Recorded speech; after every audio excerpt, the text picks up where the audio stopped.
Mira, Banco Central, tu único objetivo es que mantengas la estabilidad de precio. Nada más, solo dedícate a eso. Entonces el Banco Central vuelca sus esfuerzos para evitar que haya inflación. Podríamos decir que Perú es clave. En el 2004, 1 de cada 2 peruanos era pobre. En el 2019, 1 de cada 5. Que no significa que es lo mejor que podíamos hacer. Chile en ese momento tenía 10% de pobreza. O sea, si adivina quién va a cargar con ese costo, posiblemente tu generación. Claro. Haría más impuestos, o como el gobierno va a querer darles algún tipo de pensión a estos millones de personas que van a quedar sin fondos previsionales, bueno, entonces como todo tiene que salir del mismo cuero, crearé menos servicios públicos pues para poder subir más, para poder dar pensiones a este grupo de la población. Cuando teníamos este auge muy fuerte entre el 2001 y el 2013 de tasas de crecimiento alrededor del 6,5, la pobreza se redujo de manera espectacular. En un periodo de 15 años cruzaron la línea de pobreza hacia arriba, no hacia abajo. Más de 9 millones de personas dejaron la línea de pobreza, ¿no? Estamos con el gran Hugo Perea. ¿Cuáles crees que son los principales retos que afronta el emprendedor en el Perú? Yo diría que uno de ellos es la falta de formalidad, si quieres, ¿no? El volverse un emprendedor formal, a veces en el Perú, resulta un poco oneroso, complicado. Desarrolla media su capacidad de desplegar todas sus ideas, ¿no? La posibilidad de desplegar todas sus ideas. Imagínate un emprendedor que tuviera facilidad de acceso al crédito, al financiamiento, startups que se puedan desarrollar, ¿no?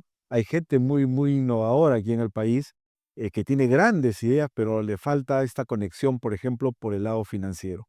El otro elemento, yo te diría, es el tema regulatorio en sí, ¿no? A veces de repente las exigencias regulatorias son mayores de los que una empresa, pequeña empresa, estoy hablando de una pequeña empresa de baja productividad eventualmente puede cumplir, ¿no? Entonces ahí hay que también generar un poco más de sintonía con ese tipo de emprendimientos, ¿no? Y lo último te diría también, hay que consolidar un entorno de estabilidad y esto es transversal a todo tipo de emprendimiento, pequeño, mediano, grande. Todos los emprendimientos, todas las inversiones que ya de por sí son de riesgo, tienen que enfrentar un entorno macro, un Regla entorno clara. político de reglas claras y de estabilidad. ¿Qué es lo que caracteriza al empresario peruano, al emprendedor? Hay distintos tipos de empresarios, ¿no? Yo sí destaco, la gente de mi generación recuerda cuando en los 80, por ejemplo, no habían empresas peruanas en el exterior. Eran empresas muy locales, había esta idea de cerrar la economía para proteger una incipiente industria nacional, no eran competitivos, mercados cerrados. Y luego cuando la economía se abre ya en los 90,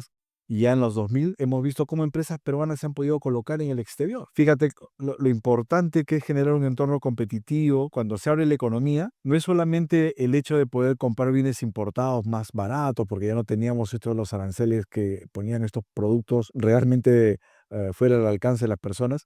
Más allá de eso, es una señal muy poderosa que se hizo con esa reforma, ¿no? Le dice a las empresas locales, pónganse las pilas, porque vamos a abrir la economía y van a entrar empresas del exterior que son muy eficientes en el manejo de su caja, en el manejo de sus pasivos, en el manejo de su capital, en su tecnología.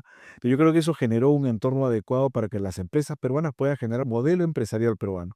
Entonces ahora hemos visto grupos, ¿no?, que están en distintos países de América Latina, en algún momento un grupo incluso con inversiones en la India, y eso solamente se puede dar en la medida que generas empresas eficientes, competitivas. Pero también hay otro tipo de empresarios más pequeños, ¿no?, que yo los veo a ellos muy emprendedores, a pesar de que tienen un entorno, si quieres, vamos a decirlo así, agresivo, en el sentido de que no apoyan, no encuentran facilidades para desplegar sus iniciativas, los ves ahí sudando la última gota para poder llevar a cabo sus emprendimientos, ¿no? Entonces, yo diría, en todo caso, grande, mediano, pequeño, una gran característica son empresarios resilientes e innovadores. ¿Qué consejo le darías a un empresario, un joven que está emprendiendo, teniendo en cuenta todo el marco económico, que por lo general es un poco volátil en el Perú, ¿no?, teniendo en cuenta las elecciones? Efectivamente, de repente lo que introduce más volatilidad en el país es la parte electoral. Pero le digo a ese mismo joven emprendedor, oye, nuestra economía ha sido sometida a pruebas de estrés. Es como si lo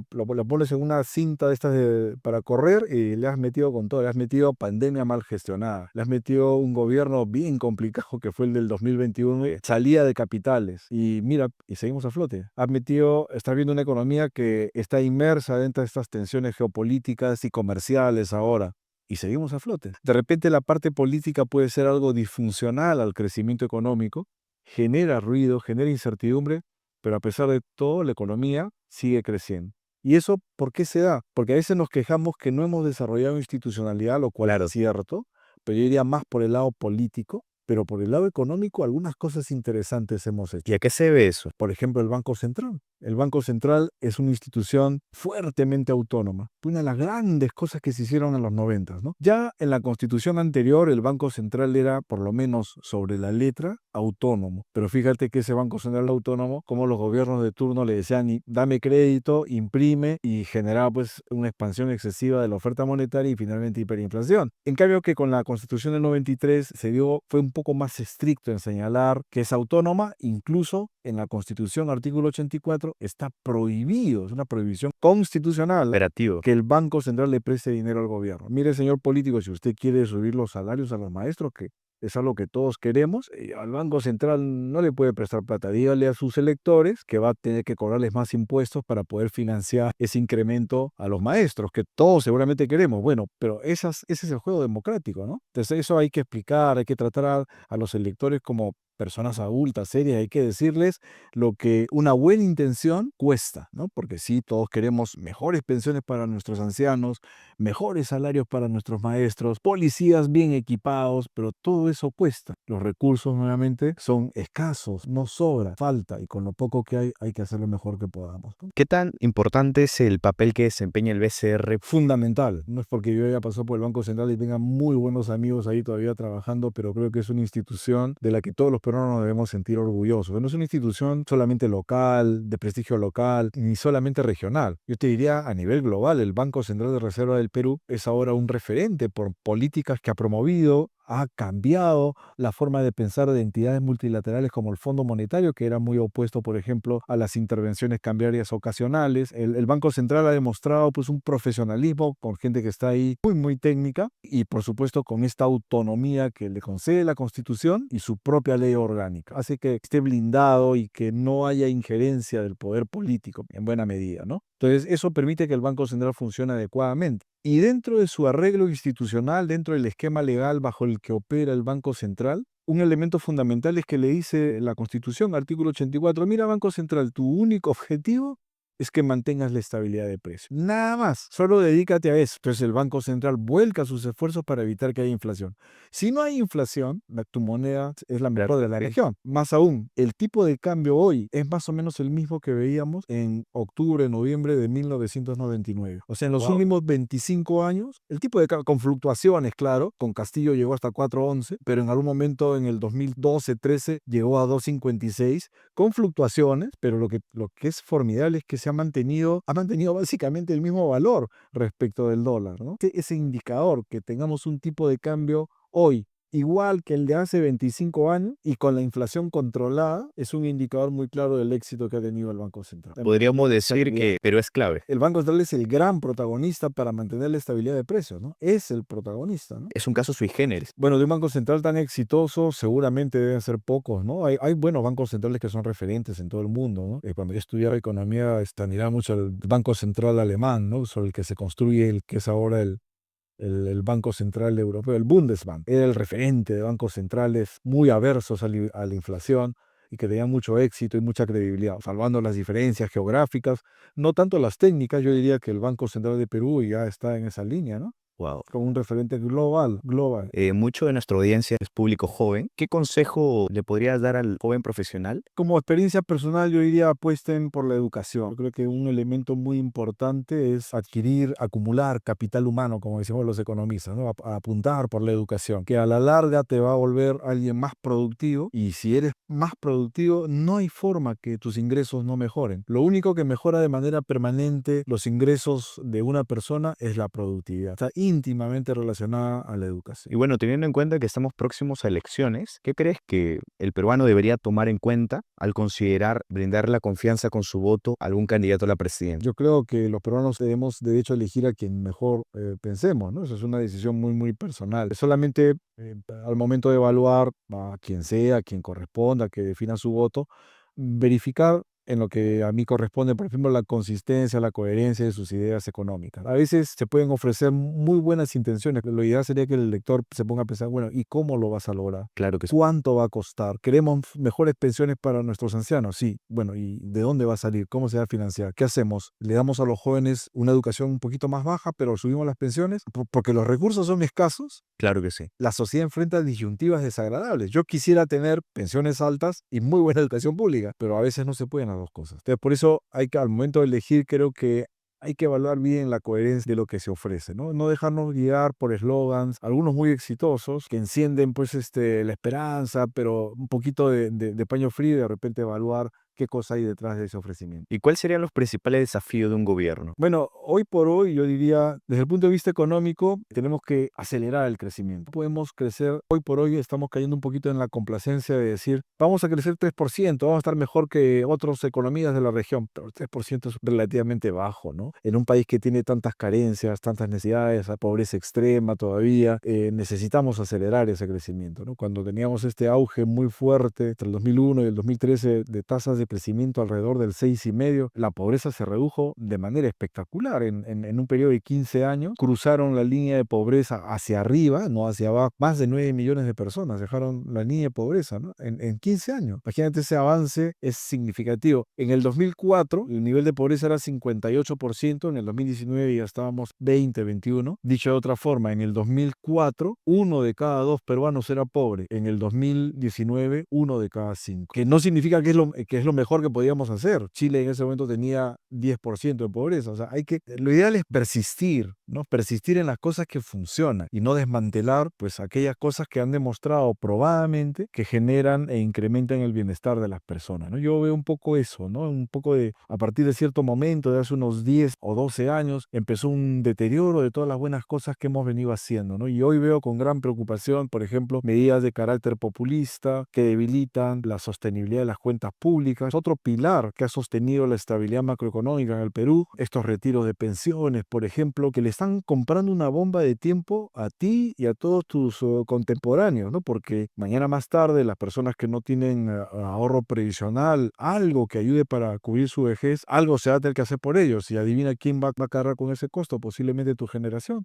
Claro. Haría más impuestos, o como el gobierno va a querer darles algún tipo de pensión a estos millones de personas que van a quedar sin fondos previsionales, bueno, entonces como todo tiene que salir del mismo cuero, crearé menos servicios públicos pues para poder subir más, para poder dar pensiones a este grupo de la población. Entonces, todas estas cosas hay que pensar, ¿no? Cómo las decisiones de política tienen impactos intertemporales, no solamente es el impacto hoy, hay que ver también lo que se viene más hacia adelante, ¿no? Y en el balance ver si conviene o no. A corto plazo, una medida como el retiro de fondos de pensiones seguramente estimula la economía a corto plazo, porque Corto plazo. se compra un problema a largo plazo. Yo creo que parte de la situación tiene que ver el marco de identificación del problema, ¿no? Por un lado podemos ver que el problema puede ser la igualdad, la falta de oportunidades. Por otro lado podemos ver el problema en la pobreza en sí misma, ¿no? Bueno, a ver, en general hay mucho por hacer todavía en el Perú, ¿no? O sea, los niveles de pobreza rebotaron después de la pandemia, no hemos regresado a los niveles prepandemia del 20-21% que comentábamos. Y todavía 20-21% no significaba que habíamos acabado la tarea, había que seguir bajando esos niveles de pobreza. Por ejemplo, desaparecer la pobreza extrema en el Perú sería una cosa ideal, ¿no? Una meta que deberíamos fijarnos como sociedad, ¿no? Que no haya un peruano que todos los días literalmente se muere de hambre, que es un escándalo, y perdemos el tiempo en otro tipo de discusiones, ¿no? El Claro. problema es ese, yo diría,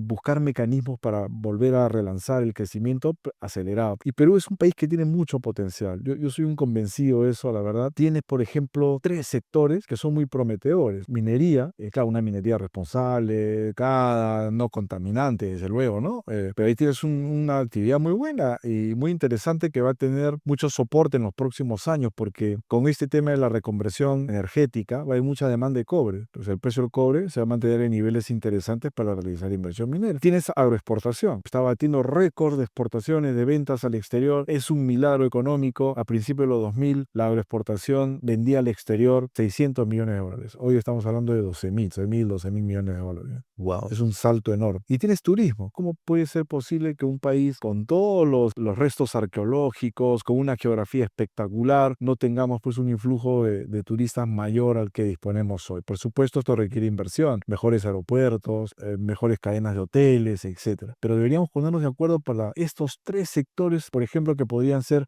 motores del crecimiento. Tenemos todavía una población relativamente joven, ¿no? La edad promedio en el Perú es poco más de 30 años, en el Japón es 50. Todavía tenemos bono demográfico hasta entrado a la década de los 40. Eso significa que hay gente que necesita formar familia, demanda vivienda, demanda servicios de salud, de educación. Entonces tienes también por el lado del bono demográfico una situación expectante. Mucho espacio todavía para bancarizar. La banca es lo mejor que nos hemos inventado los seres humanos para canalizar recursos de aquellos que tienen excedentes hacia aquellos que necesitan financiamiento para sus proyectos de inversión. La banca lo hace de la manera más barata posible. Entonces tenemos espacio todavía para bancarizar y apoyar los proyectos que puedan tener emprendedores de todo tamaño. Yo creo que la verdad el país en general tiene muchas oportunidades. Una más, somos un país poco endeudado. Poco endeudado. La deuda pública, la deuda del gobierno como porcentaje del PBI es 32%. Colombia está como en 55, 60. ¿No? Argentina. Argentina está por encima de los 80. Estados Unidos ya está por encima del 100 y pico, ¿no? Esto es como cuando vas a un banco y el banco mira al cliente y dice cuánto debe usted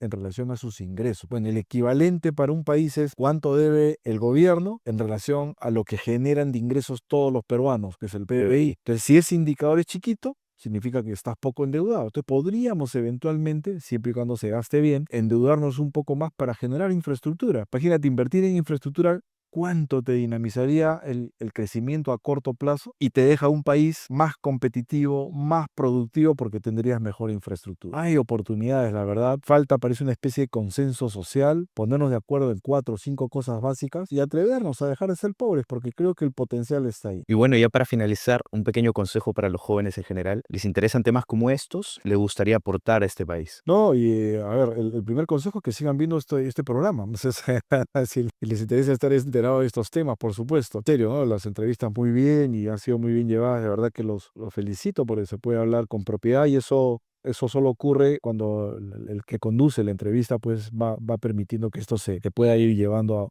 a cabo. Así que por ese lado, primero una felicitación. Lo segundo, nada, yo creo que tenemos que seguir empujando, tenemos que seguir creyendo en el país. Reitero, somos un país que tiene oportunidades y cada uno desde su posición, haciendo su trabajo, es la mejor contribución que podemos dar al país, ¿no? No hay uno que hace más que otro. Cada uno desde su posición, que hace un gran esfuerzo. Si ve maneras de aumentar la productividad, yo creo que con eso está haciendo una gran contribución para todo el país, ¿no?